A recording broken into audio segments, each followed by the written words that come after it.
Gebita Naima was a month pregnant when men with guns burned her home and stole everything she had. Terrified, she fled from her village in eastern Congo, and with a dozen relatives she walked for a week, hoping to reach Uganda, the much more peaceful country next door. Robert Guest is a deputy editor at The Economist.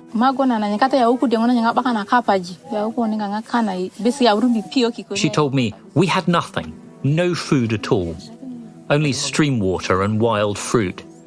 When she crossed the border, she said she was weak and hungry.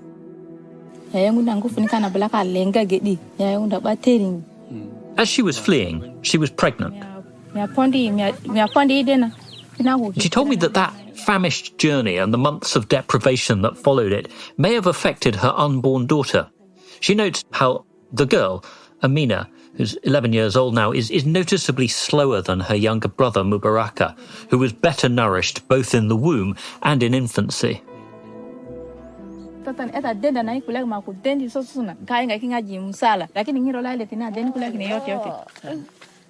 Is he curious? Is he interested? Does he want to know what she's doing? She said he always wants to know things. He sees older kids climbing trees and he wants to join in. He started to talk a year earlier than his older sister and to walk nearly 2 years earlier. And I suppose it stands to reason then that Mrs. Gebita's older daughter and younger son have that difference because of the malnutrition that happened early on in the daughter's life. Well, that seems likely. I mean, just as human muscles need food and exercise to grow strong, the brain needs food and stimulation to develop properly.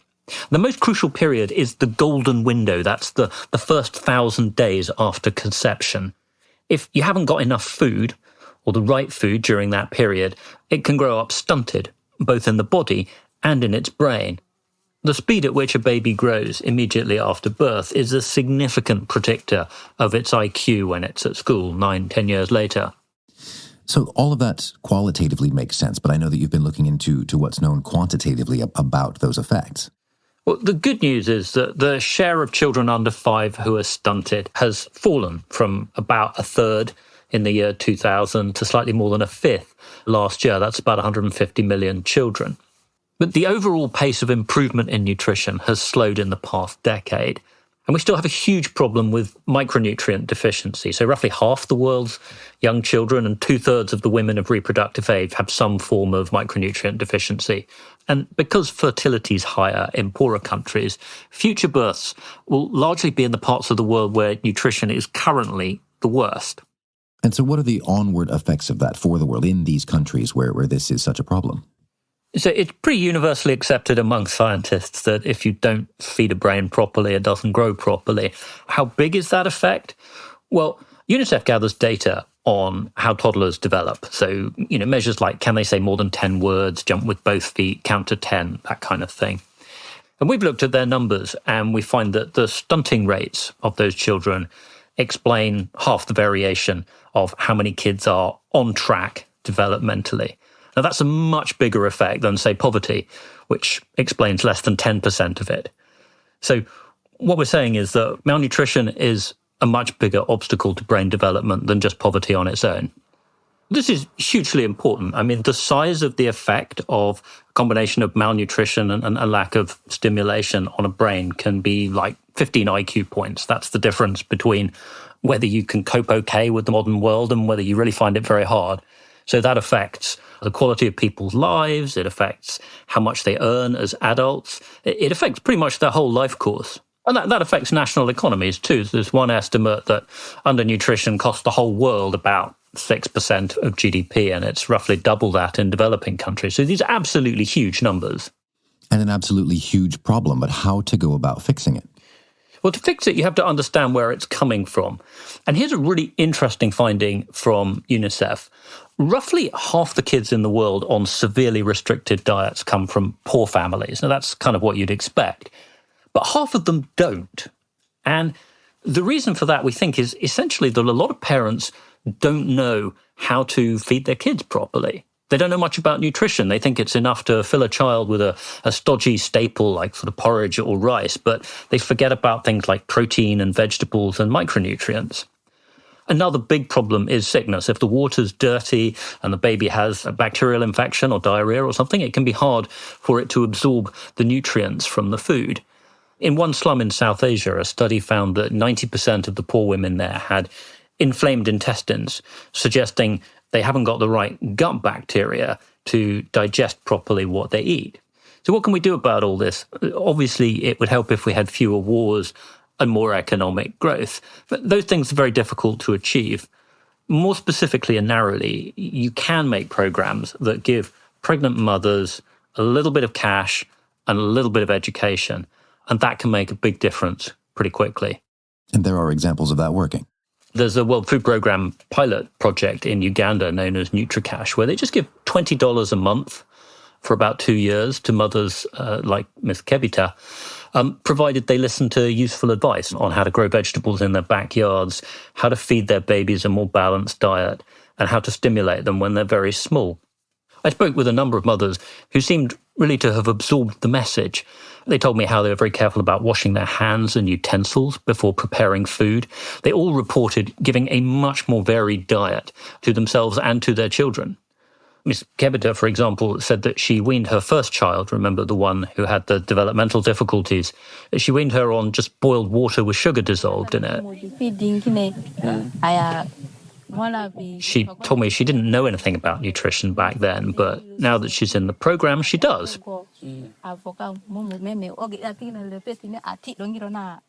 So it seems as if the interventions narrowly can be quite straightforward. What sort of gains would that give the world then to directly address malnutrition in those ways?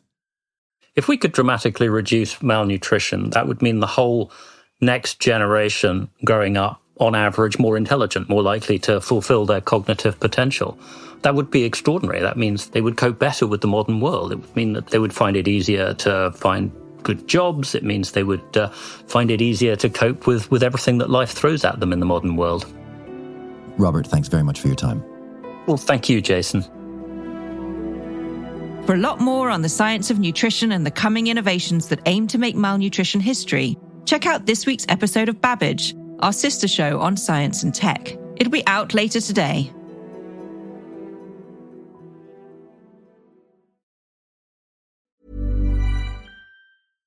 This Intelligence podcast is brought to you by Imperial College Business School.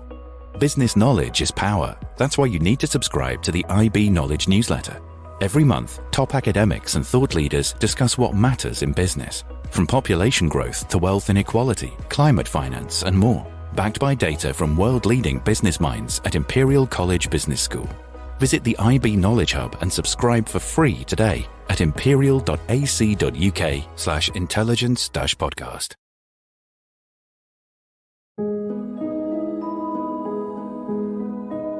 The Words I'm Speaking Now, the podcast that is winding its way to your phone, everything we do on the internet, it's probably made its way to you around the world through the very dark depths of the ocean in undersea cables. Shashank Joshi is the Economist defense editor. Around the world, you'll find around 600 of these cables. These run the length of pretty much any big body of water you can think of, the Atlantic, the North Sea, the Pacific, the South China Sea. This is the bedrock of our global communication systems. Shashank, let me just pull back for a second. What do these cables actually look like? Can you give us a picture? These are fiber optic cables through which information is being sent via the magic of pulses of light. Nothing more sophisticated than that. It's wrapped in stranded steel wires, aluminium barriers, polycarbonates, copper, petroleum jelly, all these things basically designed to keep everything from sharks to ship anchors from tearing it into pieces. And there are cable landing stations all over the world, and this is where the cables literally come ashore.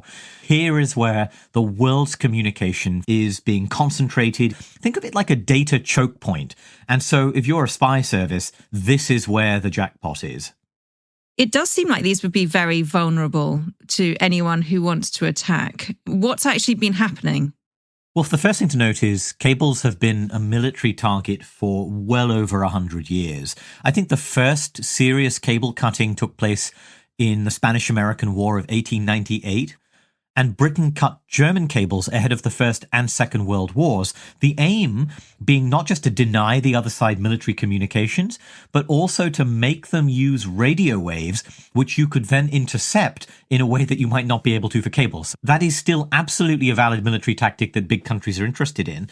But the reason we're having this conversation now is because there's grave concern, particularly in Europe, over the security of the transatlantic and northern Atlantic cables that we rely on, and the fear that Russia, which has been conducting a sabotage campaign on land across Europe, setting warehouses ablaze. We've just learnt of a assassination plot against the head of a German arms company, that the Russian Navy, which has incredible experience in deep sea cable cutting technologies, might seek to do this as a way of disrupting Western societies.